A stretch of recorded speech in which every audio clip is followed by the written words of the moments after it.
Shalom,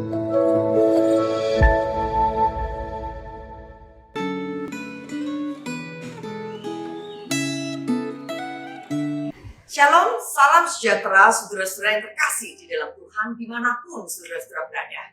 Kiranya kasih karunia dari Tuhan kita Yesus Kristus senantiasa memimpin dan menyertai kehidupan daripada saudara-saudara sekalian. Tema perenungan refleksi Gema hari ini adalah Tuhan Gembala yang baik. Mari sebelum kita membaca dan merenungkan kebenaran firman Tuhan, terlebih dulu kita berdoa. Terangi mata dan hati kami untuk siap membaca dan merenungkan kebenaran sabda-Mu ya Tuhan. Agar kami boleh menapai hari-hari kami bersama dengan terang firman-Mu. Di dalam nama Tuhan kami Yesus Kristus kami berdoa. Amin. Pembacaan Alkitab hari ini diambil dari kitab Yehezkiel pasalnya yang ke-34.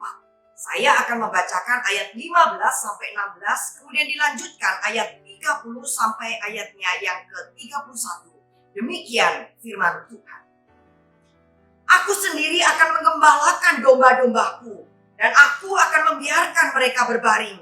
Demikianlah firman Tuhan Allah.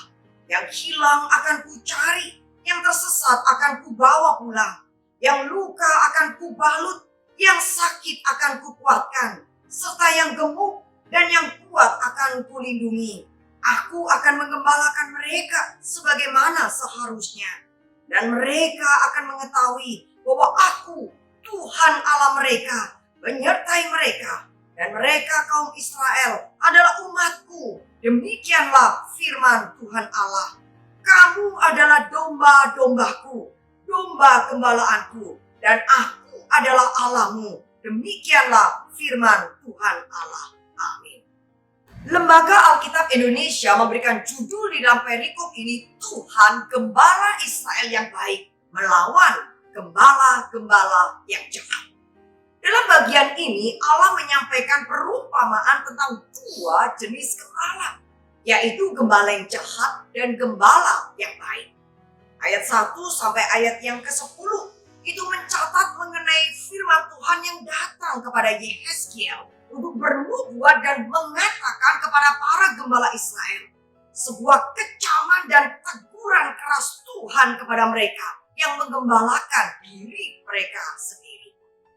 Saudara, kata celakalah di dalam ayat 2 ini menunjukkan bahwa Tuhan sangat marah dan tidak menyukai para gembala Israel karena mereka tidak menggembalakan domba-domba dengan baik. Mereka tidak mementingkan kesejahteraan domba-domba, tetapi justru malah menggemukkan diri mereka sendiri. Saudara, siapa para gembala yang dimaksudkan di dalam perikop ini? Bila kita melihat konteks dekat dari perikop ini dan juga catatan dari beberapa bagian kitab Yehezkiel pada pasal-pasal sebelumnya, maka kita mengerti bahwa yang dimaksud dengan para gembala tersebut adalah para raja atau para pemimpin kerajaan Yehuda. Para gembala jahat ini merupakan pemimpin-pemimpin politik dan pemimpin agama Israel yang telah gagal memelihara umat Allah. Mereka dikecam keras karena tidak menggembalakan domba-domba dengan baik.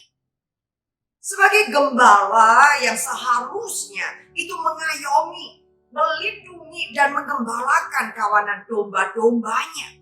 Tetapi justru mereka tidak memedulikan akan para kawanan domba ini.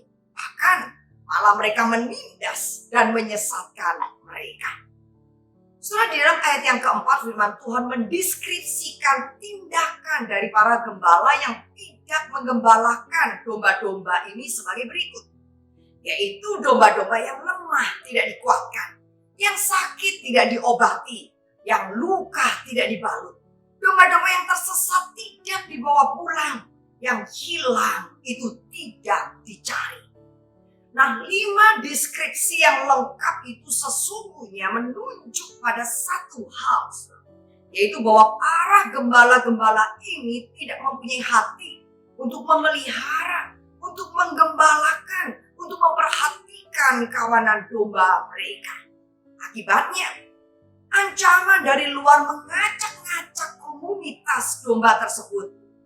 Dan fakta terseraknya para kawanan domba ternyata tidak membuat para gembala tersebut melakukan sesuatu. Mereka tetap tidak peduli akan domba-domba yang terserak, yang tercerai. Sehingga hal ini membuat Allah sangat marah.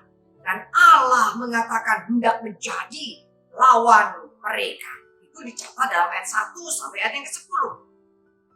Saudara, para gembala jahat ini melambangkan para raja-raja yang diizinkan Allah untuk memimpin bangsa Israel.